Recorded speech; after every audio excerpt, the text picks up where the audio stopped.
Deixa eu combinar uma coisa com vocês aqui.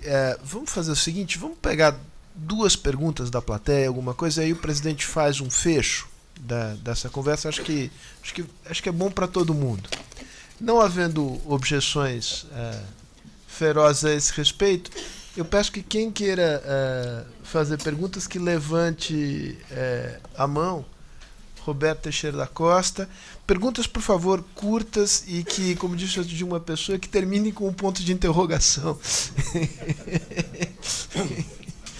Todas as palestras foram excepcionais, mas a de Rubem Aguiar foi muito provocativa. Porque o senhor colocou em discussão essa questão da liderança. Mais devagar. Ou em espanhol ou em português, despacio. Muito bem. Posso falar em espanhol? Muchas gracias. Mire, de todas las que aquí hablaron, vos colocó en discusión un tema muy interesante. ¿En qué medida los pueblos están interesados que su país asuma un liderazgo? Y usted mencionó encuestas estadísticas de México que indicaban que los mexicanos no están nada preocupados que México sea un líder. Quizás en Brasil, si hiciéramos una encuesta como esta, los resultados serían los mismos. Los brasileños no están preocupados. Los brasileños sí están preocupados en que en la última encuesta de FIFA, Brasil estaba en 19º lugar en la colocación global. Esto preocupa a los brasileños, que el Globo la semana pasada publicó una encuesta del tamaño del órgano reproductor masculino del mundo. Por favor, es suficiente, Roberto. Brasil está en 14º lugar. No somos un país superdotado como imaginaban. Pero, sim, o que es importante mencionar que las encuestas hechas en los últimos años en Brasil, en todas ellas, Brasil sigue siendo el pueblo más feliz en América Latina y quizás en el mundo. Entonces, es un paradojo. No queremos ser líderes, pero somos felices. ¿Cómo usted comentaría eso? ¿Los mexicanos están felices? Entonces, una pregunta más y esperas un poco y te pido para identificarse y si quieres hablar en portugués, por favor, devagar. Tá bom. José Roberto Moraes, do Grupo Votorantim. Qual seria o caminho mais inteligente para o Brasil, se isso for desejado, avançar nessa liderança? Porque o Mercosul é um sonho que tem várias... não conseguiu andar como a gente gostaria. A gente vê países liberais conseguindo fazer os acordos muito melhores do que o próprio Brasil nos últimos 20 anos. E o Brasil continua sem ser um líder e sem ter os princípios claros que quer defender. É um país liberal ou é um país mais bolivariano? Então, eu gostaria de seguir se a gente quiser seguir esse caminho que está na Constituição, qual que seria o caminho mais inteligente a ser seguido nos próximos 10 ou 20 anos? Legal. Então, eu acho que ninguém é melhor do que o presidente Fernando Henrique para responder a tua pergunta, se você me permite. Então, eu sugeriria que o Rubem respondesse essa pergunta sobre felicidade, dotação de recursos, etc., do Roberto, e depois o presidente faz um fecho. Aí o senhor vem para cá, claro. No, pues yo, exactamente. En el micrófono. Exactamente, México está en los primeros lugares también de estas dos encuestas mundiales de felicidad y parece que todos los sociólogos que han estado trabajando las interpretaciones de encuestas, parece que la variable que encuentran es familia, que en los países pobres sigue funcionando la familia y en los países ricos no funciona la familia y que la explicación es familia. Y México está igual en los primeros lugares de estas encuestas de felicidad con toda la crisis, todos los problemas, etcétera, etcétera, etcétera. Eu quero primeiro reiterar o meu agradecimento àqueles que se dispuseram a discutir esta tarde conosco e que eu creio que nos ajudam muito, aqueles que não são brasileiros que falaram hoje, aos brasileiros, porque nós muitas vezes temos, quase que insensivelmente, nós as elites, eu digo, uma certa arrogância. Essa própria ideia de liderança do Brasil implica numa certa arrogância. Eu não quero entrar em polêmica com o que não corresponde, mas a frase que está citada aqui, a respeito de que chegou o momento de liderar, nunca chega o momento de liderar. ou você lidera normalmente, naturalmente, ou então é falso. Não é liderança, é uma imposição. Aí sim, as preocupações dos nossos vizinhos, não com o exercício da coordenação de vontades, mas da imposição de vontades. Aí assusta. Não é? Eu sempre fui contrário à imposição de vontades. É verdade que eu governei numa outra época. Uma época que essa questão não se colocava. Não se colocava. Se o Brasil vai liderar. Não, ninguém colocava essa questão, mas era natural que nós exercêssemos alguma influência. E é verdade também que a região, na época, era uma região menos fragmentada. Aqui foi dada uma hipótese que é interessante, de vários dos nossos países haviam saído de ditaduras. Então a democracia era para nós um valor. Não era preciso nem discutir. Direitos humanos também, nós tínhamos horror à tortura. Não é? Então, era uma época que havia mais possibilidade de consenso em certos valores e uma certa visão, porque era o começo também desse processo mais amplo de integração que foi a globalização. Muitas vezes a globalização foi entendida em vários dos nossos países como se fosse uma ideologia e confundida com o neoliberalismo. E não era. Era um modo de produção que mudava e um modo de distribuição das forças produtivas no mundo e também da própria distribuição da renda no mundo que estava mudando. Então era natural que naquele momento o Brasil fosse mais aberto, quisesse até mesmo forçar a sua tradição, que é uma tradição de país grande, portanto isolado, e portanto que não precisa se defender militarmente, mas acha que ele pode, dentro de si mesmo, produzir tudo, tem uma certa vocação autárquica, e que nós não podíamos mais, diante do que ocorria no mundo, manter essa vocação autárquica. Precisaríamos nos abrir um tanto quanto. De lá para cá, a América Latina mudou bastante, e aqui foi mencionado já várias vezes. O arco mais recente, o arco do Pacífico, a questão do bolivarianismo e a posição do Brasil, na verdade, que é um pouco de certa indecisão. Indecisão por quê? Porque as forças produtivas estão se integrando. Estão se integrando. O investimento mexicano no Brasil é enorme. Os brasileiros nem sabem. É enorme o investimento mexicano no Brasil. Chileno também. E chileno no Peru. Crescente, pelo menor, mais pequeno. Mais pequeno. Mas crescente. Mas o fato é que você tem já uma integração. E mesmo quando se olha para o Mercosul, e hoje a moda é um olhar crítico do Mercosul, o Mercosul assegurou uma compreensão maior entre os países do Mercosul e assegurou que outros atores não estatais se desenvolvessem com mais facilidade. Relações entre as universidades, por exemplo, que aumentaram muito, relações comerciais, enfim, houve uma certa integração que não é exclusivamente a integração entre os estados. Os estados têm sempre, vou repetir a expressão que o Raymond Aron gostava muito, o seu egoísmo natural.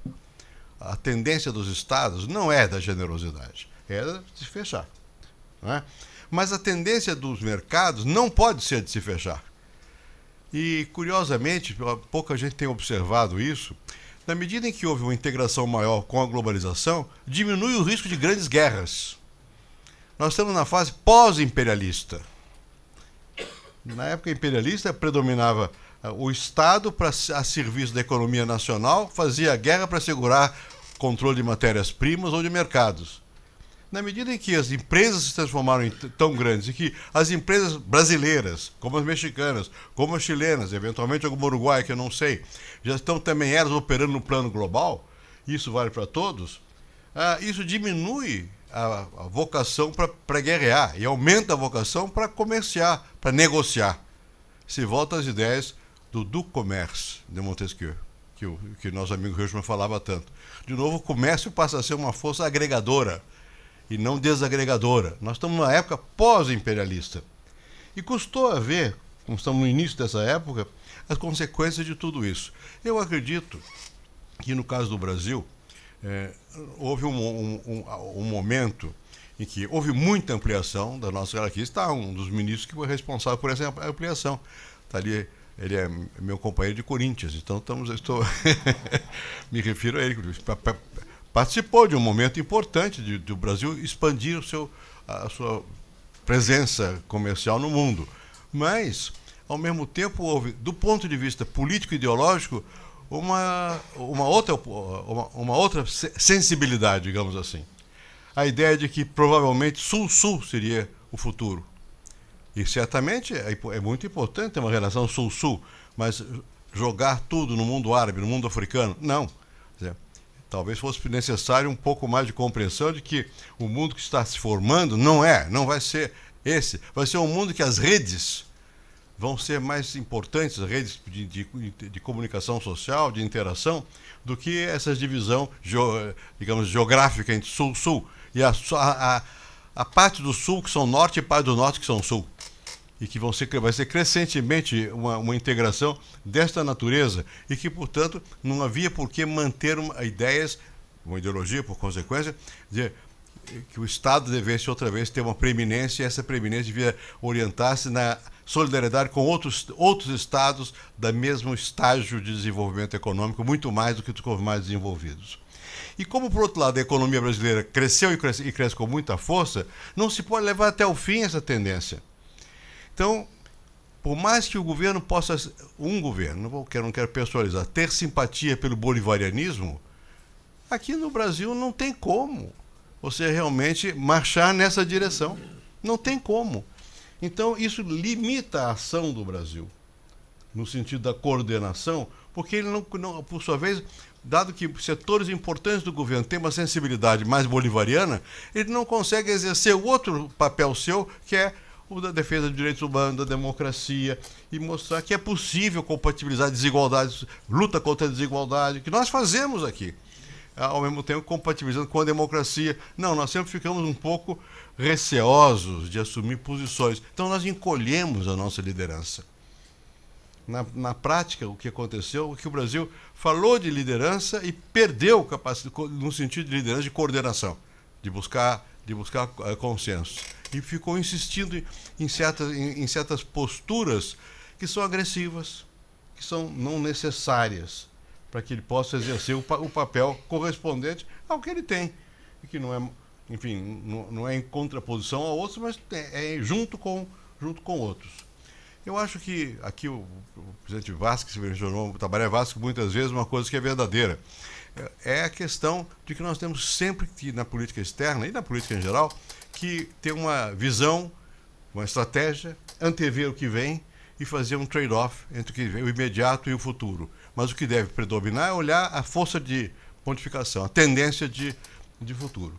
E nesse momento nós estamos todos no mundo sem ter muita clareza sobre o que vai acontecer no futuro, não é? Palpite, isso não é uma constatação, palpite. Eu vejo a Europa com muita dificuldade de sair das suas mazelas, não é? Eu vejo a China fazendo um esforço enorme para poder compatibilizar o que ela já conseguiu com o futuro, e com um cuidado imenso, porque ela precisa de maior participação, maior consumo, maior, portanto, presença das pessoas, e tem um medo terrível de que aconteça na China o que aconteceu na União Soviética. Ou seja, que a liberalização seja pelo lado político e não pelo lado econômico. E é muito difícil fazer alguma liberalização econômica e não ter como consequência alguma liberalização política. E também é muito difícil para os chineses aceitar esta liberalização, que pode, de repente, colocar em xeque todo o edifício que foi por eles construído. Então a China vai se mover com cuidado, lentamente, vai tomar mais tempo para ela poder superar as dificuldades do que aconteceu com o mundo e com ela própria, com o seu próprio crescimento, que requer, nesse momento, uma outra abordagem, olhando a China para o futuro. Então a China vai levar tempo e provavelmente isso vai resultar em taxas de crescimento menores da China, com consequências sobre nós, com consequências graves sobre nós, porque os nossos países todos se beneficiaram do boom do preço das commodities. Nós resolvemos a dívida externa dos nossos países, graças em grande parte à China, que permitiu aumentar muito a exportação e uns excedentes comerciais bastante razoáveis para os nossos países. Hoje, mesmo que a China diminua, e vai diminuir, isso não vai provocar um cataclismo aqui, mas vai provocar algumas enfim, acomodações à nova situação. E acredito que os Estados Unidos, sem que nós tenhamos percebido, fizeram o que o Obama disse que ia fazer no seu primeiro discurso. Mais desenvolvimento científico e tecnológico, formas novas de energia, energia limpa, olhar com o meio ambiente e força para a ciência e tecnologia. Ele disse isso no primeiro discurso de posse. Reiterou agora recentemente. Fizeram. Estão reindustrializando os Estados Unidos através de mudanças tecnológicas profundas, sobretudo na área da energia e de energia não totalmente limpa, mas mais limpa. Né? E nós não percebemos a tempo que isso estava ocorrendo. E isso pode colocar questões para a nossa região. Alguns serão beneficiados com isso, o México, porque está ao lado e porque tem uma interligação mais forte, assim como perdeu muito com a queda dos Estados Unidos, vai ganhar. É bom para o México, e sendo bom para o México é bom para nós também. Aumenta o comércio, né? Não é essa competição, um ganha, outro perde. Temos que pensar em termos de podemos ganhar juntos. Mas não só a América Latina, é mundo.